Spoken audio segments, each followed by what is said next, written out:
அன்புக்குரிய சகோதரர்களே, அதற்கு மாற்றம் இல்லை. அது 2024 நடந்திருக்கு. இன்னும் ஆய்வு பண்ணி கூட போய் சொல்லுகிறார்கள், பல வருடமாக நடந்துகிட்டு இருக்கிறது, இப்போ பிடிபட்டு இருக்கிறாங்க என்று. அப்ப தகுதியற்ற மருத்துவர் வந்துருவாங்கல்ல. ஆமா, அதுல இருக்கிற விடைகளை பார்த்து ஒரு முட்டாப்பையை எழுதிட்டா தகுதியற்ற மருத்துவர்கள் தானே சமுதாயத்துல வருவாங்க. நாளைய தலைமுறை என்ன ஆகும்? அப்ப இளைஞர்கள் எல்லாம் நாடு தழுவிய அடிப்படையில என்ன செய்யறாங்க? பொங்கி எழுந்து இந்த மாணவர்கள் இந்த போராட்டத்தை செய்கிறார்கள். பல கட்சிகளும் அதற்கு ஆதரவை தெரிவிக்கிறார்கள். பொது சேவகர்கள் இருக்காங்க, சமூக ஆர்வலர்கள், அவர்களும் இதுல கலந்து கொண்டு என்ன செய்யறாங்க? சினிமா நடிகை, நடிகர்கள் அனைவரும் இந்த கண்டனத்தை காட்டமான முறையில பதிவு செய்யறாங்க. ஏன் என்று கேட்டால், இது எங்கெல்லாம் ஆயிருக்குன்னு கேட்டால் அந்த இடத்த சொல்றாங்க பாருங்க. ஆய்வறிக்கையில குஜராத் 2024 அதிகமான முறையில கசிஞ்சது. புதுசா இன்னைக்கு கசியல. 2024 குஜராத், ராஜஸ்தான், பீகார் இவ்வளவு இடத்துலையும் கசிந்து இருக்கிறது. போற போக்குல ஒருத்தவன் சொல்லிட்டு போறான், காங்கிரஸ் பீரியட்ல 10 தடவை கசிஞ்சிச்சுன்னு சொல்லி. இது அமலுக்கு வந்தது 2013. 2015 மறுபடியும் இதை நிறுத்தி வச்சாங்க. அதுக்கப்புறம் இந்த பிஜேபி ஆட்சியில தான் தொன்று தொட்டு அமலுக்கு வந்து 2019 நாடு தழுவிய அளவுக்கு அமலுக்கு வந்திருக்கு. அப்ப 10 தடவைன்னு சொன்னது பச்சை பொய். பொய் சொல்றதுல அவங்க கைத்திருந்தவங்க தானே, சக்கரை பொங்கல் மாதிரி தானே அடிச்சு விட்டுட்டு போறாங்க. அப்ப இதோடைய சட்ட முக்கியமானது என்னவென்றால், நல்ல கவனமா கேட்டுக்கிறேங்க. 1976 இந்த கல்வி சட்டம் மாநிலத்தில் இருந்தது, அது போராட்டம் நல்லபடியா இருந்தது. இதை என்ன செய்துட்டாங்கன்னா பொதுப்பட்டியலுக்கு கொண்டு வந்துட்டாங்க. பொதுப்பட்டியலுக்கு 42வது சட்ட திருத்தம். 42னா 1951 ஒவ்வொரு திருத்தமா பண்றதுக்கு பேரு 42. இப்ப 106 சட்ட திருத்தம் பண்ணியிருக்காங்க. இப்போ இந்த சுதந்திர இந்தியா 1951 இன்னும் வரைக்கும் திருத்தம் பண்றது வரிசை எண்கள். அந்த 42 சட்ட திருத்தங்கிறது 7வது சட்ட பிரிவில் 25வது உள்ள இடத்துல கல்வி பற்ற விஷயங்கள் இருக்கிறது. அதை அந்த திருத்தத்தை பண்ணி 76 என்ன செய்துட்டாங்கன்னா நல்ல முறையில கொண்டு வந்தாங்க. அது ஓரளவுக்கு எப்படின்னா, மத்திய கவர்மெண்ட் பாதி, அது பொதுப்பட்டியல், அதுக்கு பேர் ஸ்டேட் லிஸ்ட்.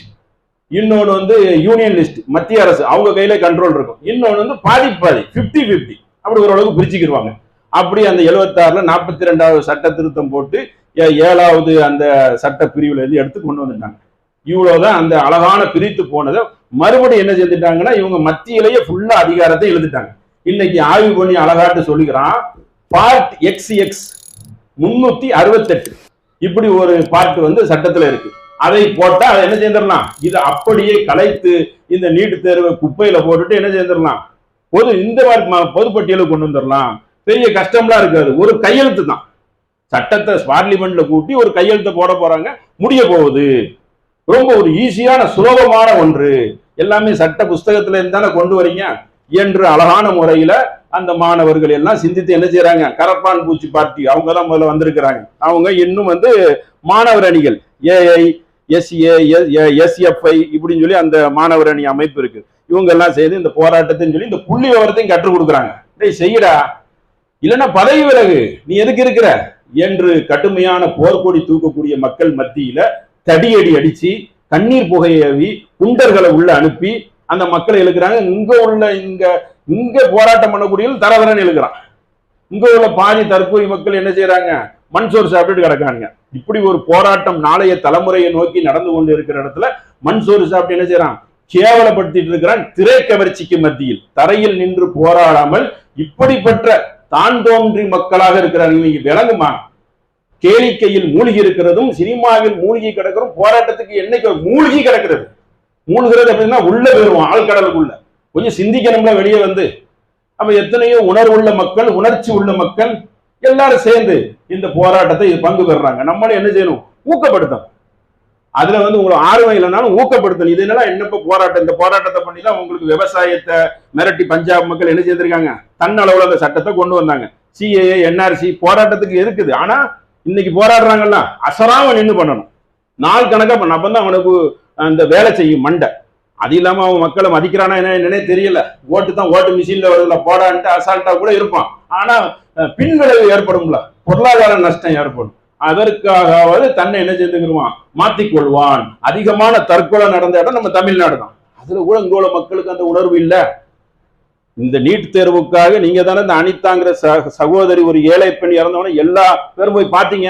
நாடகம், நீலக்கண்ணீர், சும்மா பொம்மாத்து வேலை பார்த்துட்டு அந்த உணர்வு இருந்தா இன்னைக்கு எப்படிப்பட்ட ஒரு கண்டன அறிவிக்கை விடுவார்கள் அதிகாரத்தில் இருக்கக்கூடியவர்கள்? அப்படியே நைஸா அப்படி வலுவனாப்புல சொல்றதா, அப்படியே தடவி கொடுக்கிற மாதிரி பேசுறதா? அப்படித்தானே பேசுறாங்க. காட்டமான வார்த்தையை பேச மாட்டாங்களா? எந்த அளவுக்கு மக்கள் பாதிக்கப்படுகிறார்கள், பெண்கள் பாதிக்கப்படுகிறார்கள், எல்லோரும் களத்தில் இறங்கி போராடுகிறார்கள். அந்த நிலையை அவங்க உணர்றாங்க. ஏன்னா அடுத்த தலைமுறை பாதிக்கப்படும். மருத்துவர்கள் அறிவில்லாதவர்கள் வந்து விடுவார்கள். இந்த கோலிஜியம் வச்சிருக்காங்களா, வீணா போன நீதிபதிகள் வர்ற மாதிரி, அந்த மாதிரி ஒரு சிஸ்டத்துல கொண்டு வந்தனா ஊசியை குத்தி கொள்றதுக்கு எல்லாத்தையும். அப்ப இந்த மாதிரி விஷயத்துல என்ன செய்யக்கூடாது, மக்கள் வந்து சமரசம் செய்யக்கூடாது. அந்த போராட்டத்தை இளைஞர்கள் தான் நல்ல திடமா நின்று பண்ணுவாங்க. வயதானவர்கள் எப்படி கொஞ்சம் பண்ணத்தானே முடியாது. ஆனா அவங்க என்ன செய்யணும், சப்போர்ட் பண்ணணும். இந்த நிலைமையை தெரிஞ்சுக்கிறணும்.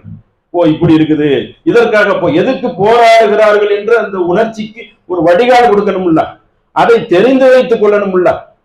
அது கூட என்ன செய்ய தெரிந்து வைக்க கூடாத அளவுக்கு இன்னைக்கு சில கிராக்கிகள் இருக்கிறார்கள். அவ்வளோ ஒரு கேடுகட்ட மக்களாக இந்த நீட்டுக்கு அதிக போராட்டத்தை நடத்தினவர்கள் தமிழ் மக்கள்.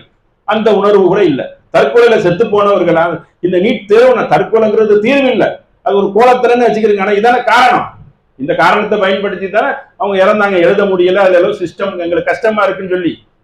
அப்போ இதை மாத்துங்க அப்படின்னு சொல்லி இப்ப என்ன செய்யறாங்க, 3 கோரிக்கை. 1 பதவி விலகு, இதை சீர்திருத்தம் பண்ணு, இந்த தேர்வு முகாம் இதை சீர்திருத்தம் பண்ணி இதை தூக்கு என்று சொல்லி அந்த கோரிக்கையை முன்னிறுத்தி அந்த மக்கள், இளைய சமுதாய மக்கள் கடும் போராட்டத்தை செய்கிறார்கள். அதுக்கு என்ன செய்யணும், நாம வந்து அந்த நீதியின் குரலாக நாம இருக்கணும், அஞ்சக்கூடாது, நீதிக்கு என்ன செய்யணும், துணை போகணும். அப்படிப்பட்ட ஒரு நல்ல